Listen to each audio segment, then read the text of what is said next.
and here it is. I don't know how long or short it's going to be. I'll just give you the results, my opinions, and things and whatnot of the show, and basically that'll be it. So I'm used to doing these with Bullet B, Team B, when we do Raw and do Raw pay per views. This will be my very first one at trying to do a TNA pay per view results show. So just bear with me and just hold on for the ride. So tonight was a very good night pay per view wise. We dive right in and start off with the show. TNA, of course, being down in Florida with everything that's happened in Orlando, with the tragic shooting in a nightclub of at least 53 people, I think, were killed. 50 were killed, 53 were injured, or I think it was kind of the other way, might be the other way around. But TNA did have a moment of silence for all the victims that were lost in that tragedy. So I thought that was a fitting way to begin off the pay-per-view. But right off the pay-per-view, the very kickoff, we see that there is the X Division matchup tonight. As we've been watching this X Division chase, everybody going in for it. Trevor Lee of the Helms Dynasty over the past few weeks he has been through a lot, and keep retaining his title has been the key. And he's come so very close to losing it. So we'll see. Because you can only be so lucky for so long. But as we see the matchup tonight, we have the champion, of course, is Trevor Lee from the Helms Dynasty, as well as his teammate and partner Andrew Everett, and they take on DJZ. And against Eddie Edwards. So we've kind of seen that combination over the last few weeks, whether they've had tag matches, whether it's been an Ultimate X matchup. A lot of good matches have come out of this TNA division. And you remember, TNA used to pride itself on its X division. That was its main focus. Kind of like back when WCW used to have a cruiserweight division. Find something that fits you, focus on it, and make it the best that it can be. And back in the early days of TNA and back whenever in the Asylum, you had those kind of matches and stuff. So it's hopefully good that they'll focus more or less, put more emphasis on the X Division and not let it get lost in the shuffle. Because usually when the world title, you had it and defended, but TNA in their X Division was never really lost. But as we've seen the last few years with booking and whoever's been in charge, we've seen that going on, that it's kind of went to the back burner. It wasn't as important as it used to be. So we're glad to see it back in the focus. And we've got some very good, newer guys coming in, X Division guys that can really high fly, do some moves, and put on a good show for the crowd. So, these guys got banned, and in the matchup, Shane Helms immediately gets banned from ringside,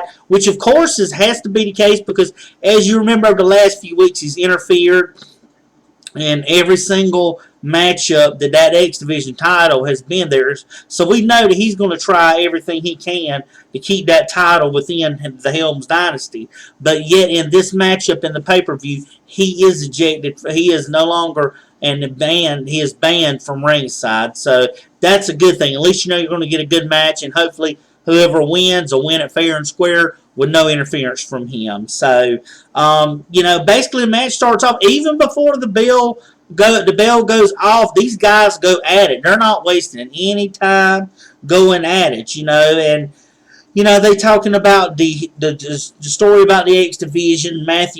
Josh Matthews is doing commentating, and he brings up AJ Styles, as is in WWE now, and how he used to be. He was the first X Division champion, and a great one. I liked AJ Styles.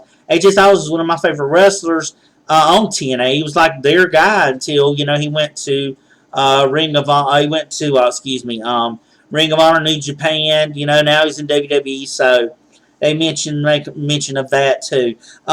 There was a lot of going early on action, high spots as you expect with the X Division match. You're going to have those high spots, and we've seen Andrew Everett do some kind of corkscrew dive. How he does when he jumps over the ring, and he ends up landing on the other three guys that are all on the outside, so pretty good high spot from him. Also, in this matchup, it contained a lot of near falls, and it kind of got the crowd into it. The crowd started a TNA chant, which is good because you want to involve that crowd into your match. I mean, when you put on a good performance, expect to have people come in, expect people to really just enjoy and just want to be emotionally invested in a TNA match. And then the X Division guys doing these spots because sometimes it's just as important of showing these good spots, showing the athleticism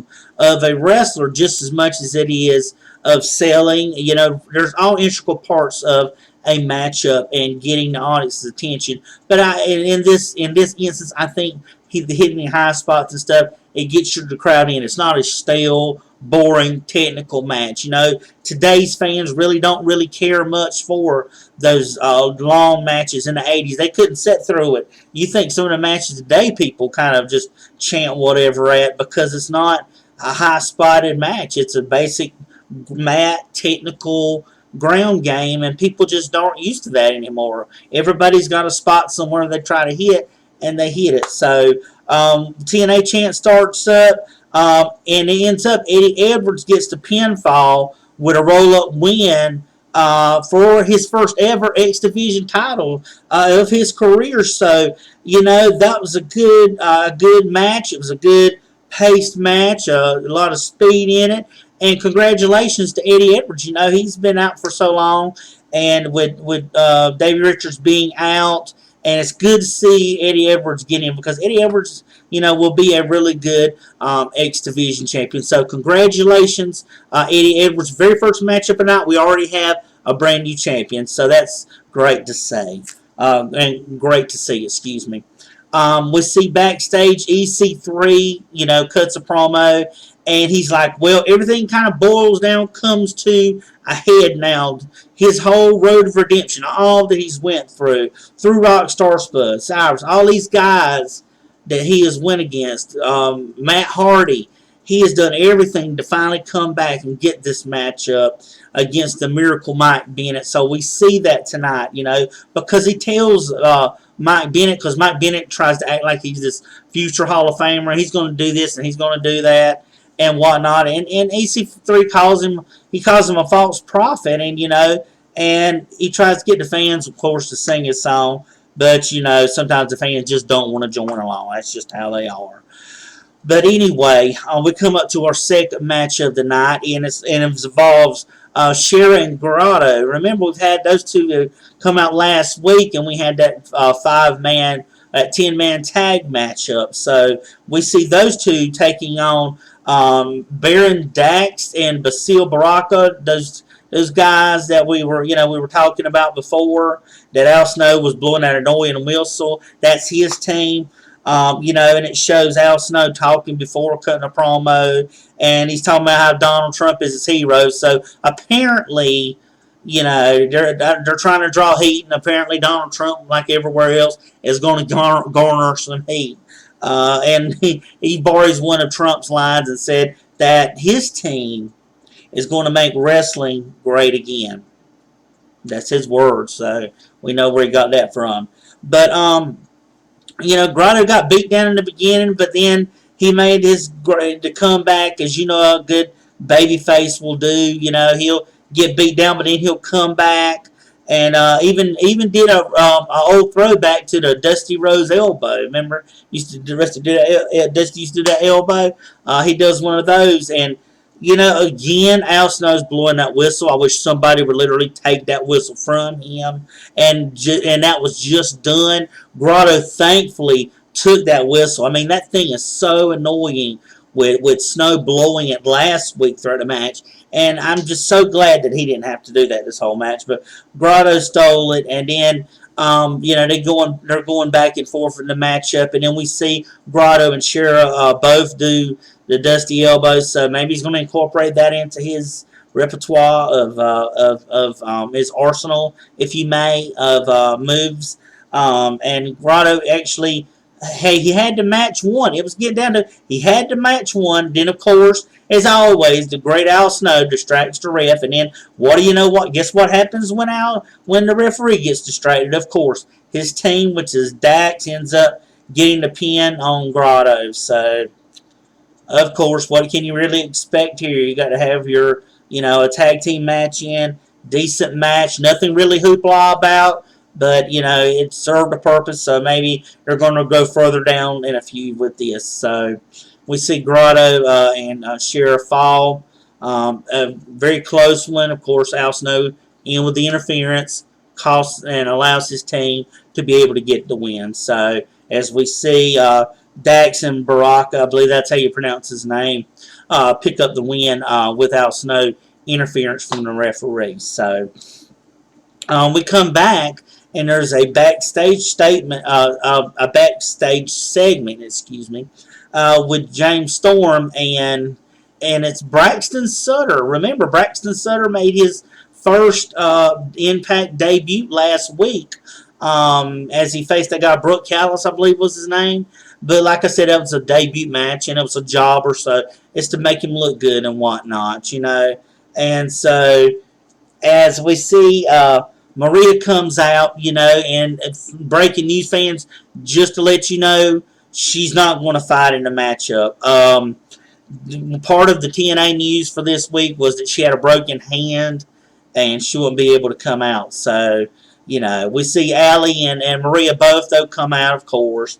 They cut a promo, and then Maria says, how much she wanted to kick Gail Kim's butt, but she couldn't because she got hurt in her injury. And then William Corgan, not Billy, folks, William Corgan says that it's legit, and he adds Gail Kim to the Knockouts title match, which is now a triple threat match. So now we see the champion Jade take on Sienna and Gail Kim for our third matchup of the night. And Sienna's just dominating. I mean, you just got to hand it to her. She's just a very powerful knockout, and they really, unless it's Awesome Kong, that can really have a chance against her in this. I'm not seeing any other knockouts as powerful as her. She just used her brute strength, and then because at one point and one time in the matchup, she ends up doing a double Samoa drop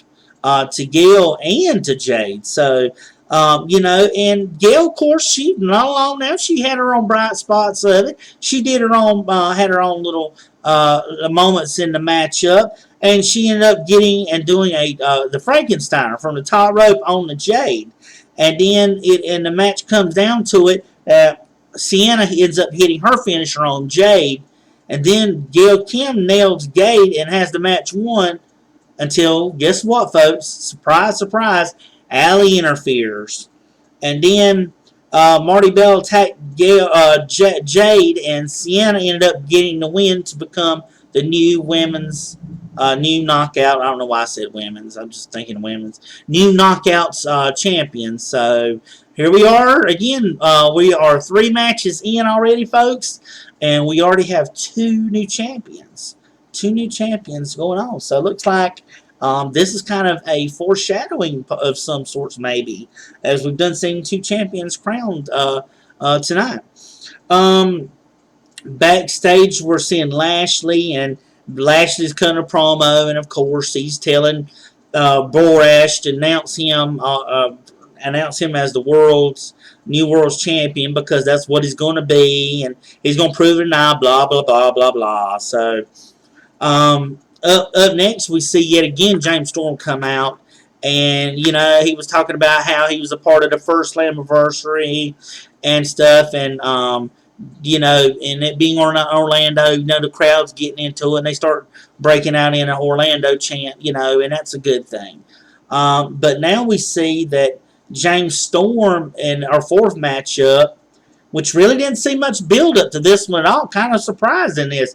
James Storm is taking on Braxton Sutter already in our 4th matchup. So kind of amazing how that happened, because Braxton just made his TNA Impact. Now he's facing someone the caliber of James Storm already in the matchup. So We end up seeing that Storm, of course, gets the win. He's the veteran. He's been in enough of matches before. Sutter, even him just wrestling against Storm, is maybe a rub from Storm to kind of give him some credibility. Sutter as he goes in, because last week he was fighting a jobber. And so we see this week he basically is fighting James Storm. So, and it was kind of a show of mutual respect, because even though Storm won the match, at the end he offers Sutter a beer out of respect. So that's a good showing, good welcoming in of Braxton Sutter to TNA by James Storm. And I always love when guys show respect like that. You don't see a whole lot of that anymore, but we see that in tonight's matchup as between James Storm and the new guy Braxton Sutter. So we come back, and of course, Mr.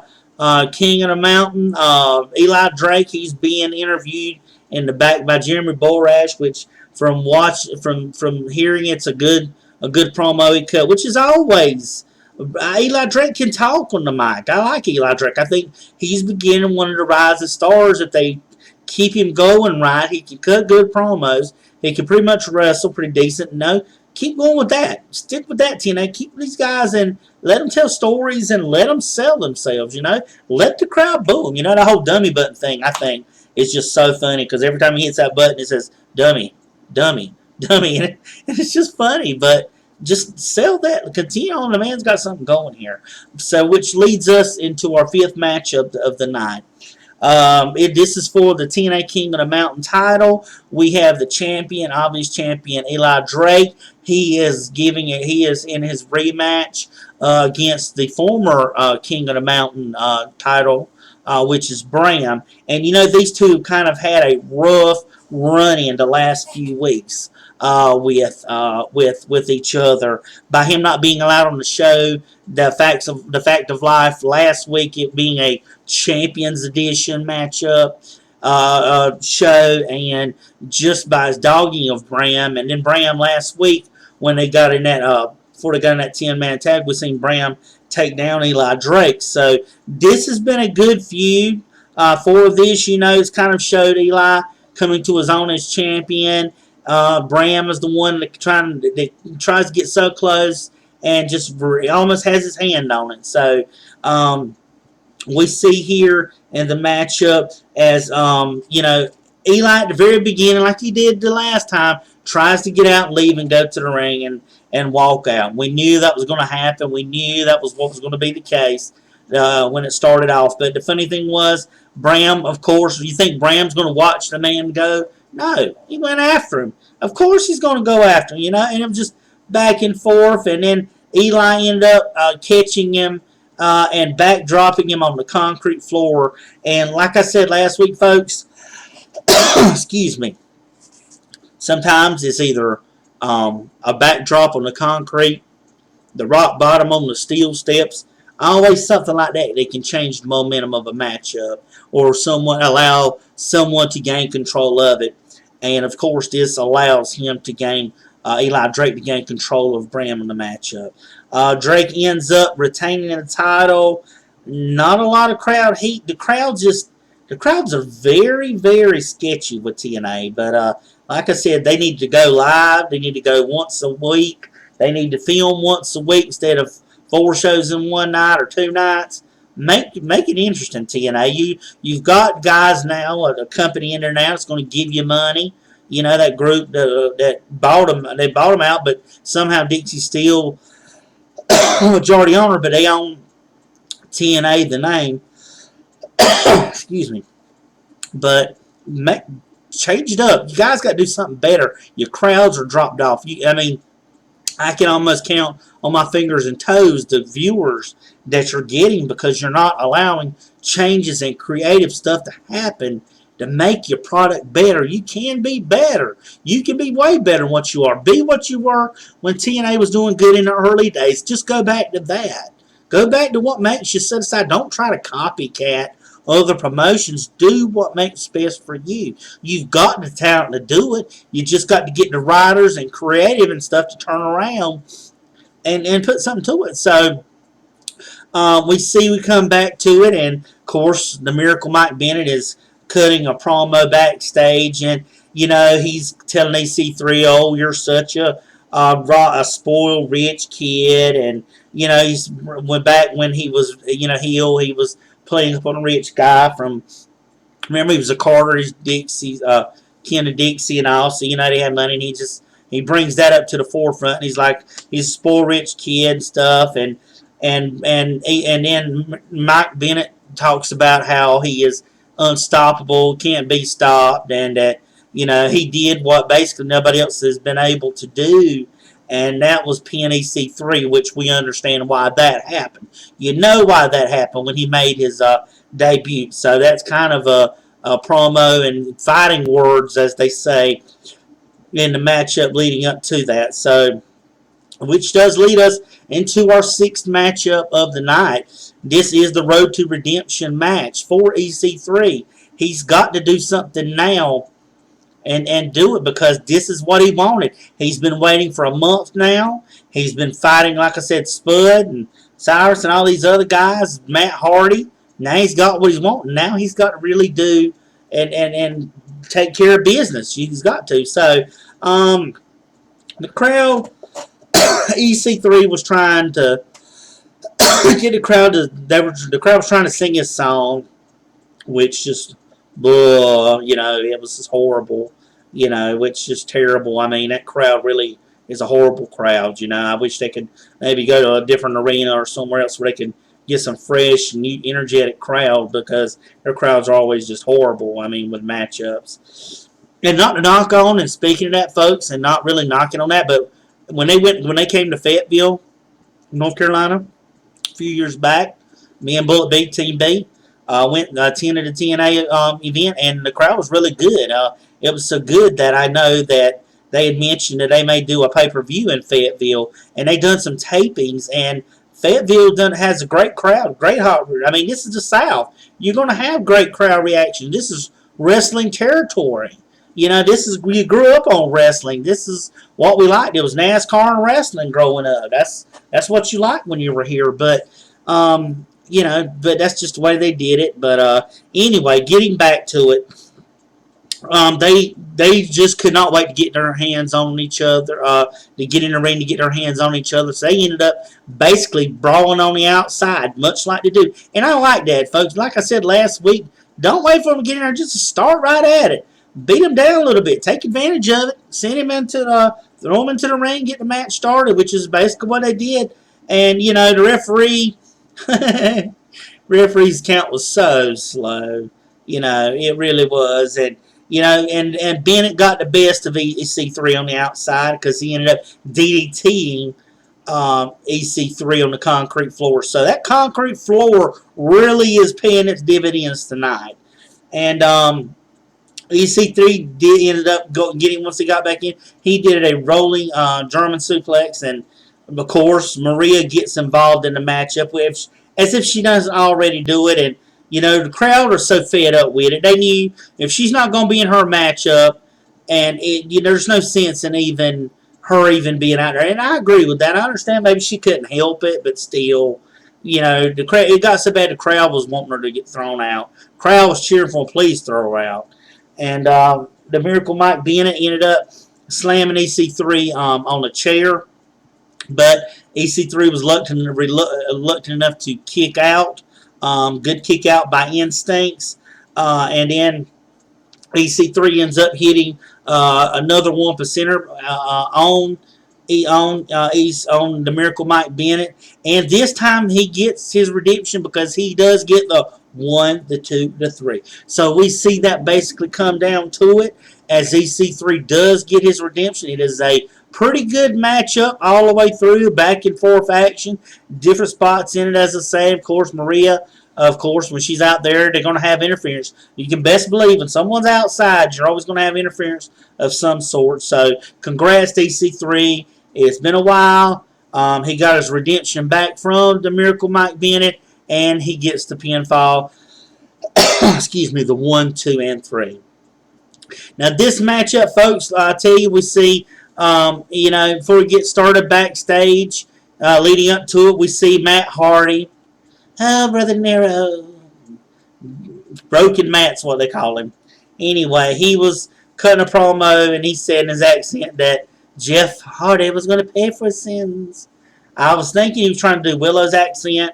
I still ain't got it down what he's imitating, but people are just making a joke so much out of Matt Hardy.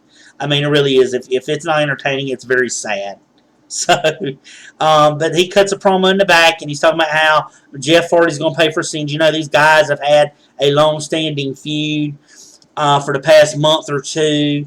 You know, Matt's just totally flipped his lid. He's no longer like the guy Matt Hardy that he was when he was the Hardy Boys, and you know, since Willow came and how Matt's blamed Willow. Jeff likes Willow better than him, or he focuses more on him than his own brother. Just a lot of different stuff that is going on in this. And we seen that debacle of a contract signing a couple weeks back when which everybody in you know, even Chris Jericho from WWE made a comment about it, and he's from a different organization. And he said that was the funniest part of it. You know, even guys like Wrestling Soup and them say, hey, we know TNA is bad, but if they're going this much out of the box, it may seem interesting enough to want to watch. So, hey, TNA, maybe you got a thing going there. Maybe you need to go outside the box every now and then to get these people in to watch. But the matchup is a Full Metal Mayhem matchup. Matt Hardy versus Jeff Hardy. They're going back and forth, and Matt comes out, and Matt has this like piano playing for his theme, you know, which is what he played the last time, you know, and people had a ball with that too. But he come out to with the piano music for his theme, and you know, Jeff comes out, and they just started fighting, and they had weapons with weapons and stuff, you know, because they're going to have a Full Metal Mayhem match. You're going to have weapons and stuff, and you know, there's a lot of weapon usage in this matchup. Tables are being used as when at one point Jeff puts Matt through a table, but he only gets a 2 count out of it, which, you know, that's not going to happen early on until Jeff hits some kind of spot. Because even he avowed that he was going to do something tonight. You know, we don't know what, but we'll see at some point in the matchup. But then Jeff ends up grabbing a ladder that was really long, and he ends up literally across the ring like a bridge. I mean, it's so long, which, you know, the TNA ring really isn't. It's 6-sided. It's not as squared circle, so it's not, you know, it's a lot smaller. So the ladder goes across, and it looks like a bridge, and then Jeff ends up hitting the twist of fate on the ladder on Matt Hardy. And then he ends up doing a big splash off the top of the rope onto Matt on the ladder, and that still isn't enough. Matt is resilient enough. He kicks out at 2. So he ends up going on the offense, and he hits the side effect on Jeff on the side of the apron there, and you know, and somewhere, somehow, finds a keyboard synthesizer there. It's under the ring, and he sets it up as a bridge on the outside, and he puts powerbombs Jeff through it. So Jeff is just willing to put his body through any and all things possible. All he needs now is a bathtub out there to put him through, and I'm pretty sure he wouldn't be opposed to that either. But he puts Jeff through, powerbombs Jeff through it, and we see it doesn't add up because Jeff ends up, they go back into the ring, and Jeff gets that dramatic comeback as we talked about earlier up in the discussion. He ends up hitting a swanton on Matt, and yeah, Matt kicks out again. So very resilient here. Jeff ends up putting Matt on the outside table, and he ends up doing another swanton. And this time, folks, it's for the 1, the 2, and the 3. These guys put on a show. The Hardy Boys have been there since the Attitude Era, but these guys can put on a show. They hit high spots. They did things you wouldn't think of. They put their bodies in harm's way to please the crowd. That's what you need to have. That's what you get when you have hard workers like that are willing to put their bodies on the line. And the Hardy Boys are no exemption. They've been through a lot of tables and ladders and chairs matches. A lot. Jeff has put his body through stuff, fell off the cages, everything that he's tried to get done. And so I commend these guys to a great matchup. So we come back to backstage in the Decay, which you know is Crazy Steve, the Monster Abyss, and Rosemary. They cut a promo about their matchup tonight. And that leads us right into the 8th match of the night, which is for the TNA World Tag Team titles. The Decay, which are the champions, come out against the Bromans with Raquel. And remember, Raquel was the guru that the Bromans hired to get them back to being the world champions, which is their spot they're in now. They ended up basically they're now in the tag match for the tag team title. So something must have been done right, but she is a part of them now. Um, and Rosemary gets into the ring at some point and starts talking junk to Jesse Goddard.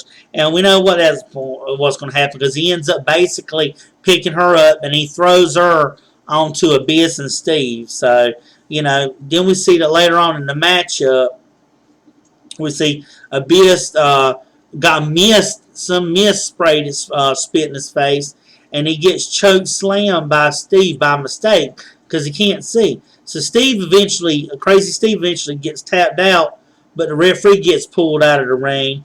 The women end up getting in the ring, and then they're going to fight. So here we go, folks, another Atlanta Summer Rae thing where the match of the guys gets taken out of the ring and the girls become the center point of the matchup. So they're fighting, and then eventually we see Abyss and Crazy Steve get the win when Abyss powerbombs Steve onto Jesse Goddard for the win. So they retain their titles. So we see the first time tonight the titles stay in the hands of the champions. So in tonight's matchup, winner and Steel tag team champions, Crazy Steve, the Monster Abyss, the Decay.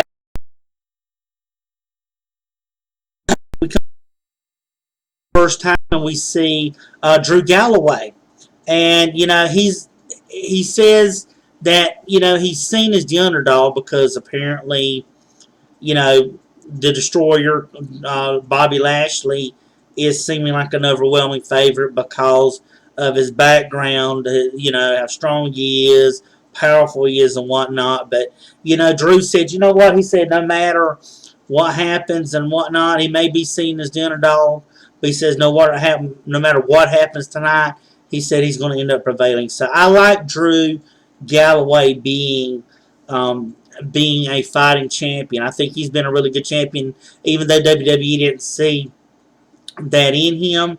I think that's a good champion for them to have. He's a good fighting champion. The crowd respects him. The crowd likes him. So he said that Lashley is going to end up having to knock him out to win. And he said that he's the one that tapped Kurt Angle out. So he sure as hell can tap out and beat Bobby Lashley. So we see him reiterate that again to this week like he did last week. Which leads us into tonight's 9th matchup. This is for all the marbles. This is for the TNA World Heavyweight title match. We see the Destroyer, Bobby Lashley, taking on Drew Galloway, the TNA World Heavyweight Champion. This matchup was probably a back and forth matchup, which is kind of good. It's been, what I like about this feud is it's being steadily paced. There's not been slow points to it. Usually Drew Galloway goes into it and jumps right on into it at the beginning of the matchups or each time they fought or got together, which is good. They've had a really good feud. I'm really glad of this feud that they've had. For TNA to go through this feud has been really good. And, Lashley ends up hitting a spear, and Drew was able to make the 10 count. So you remember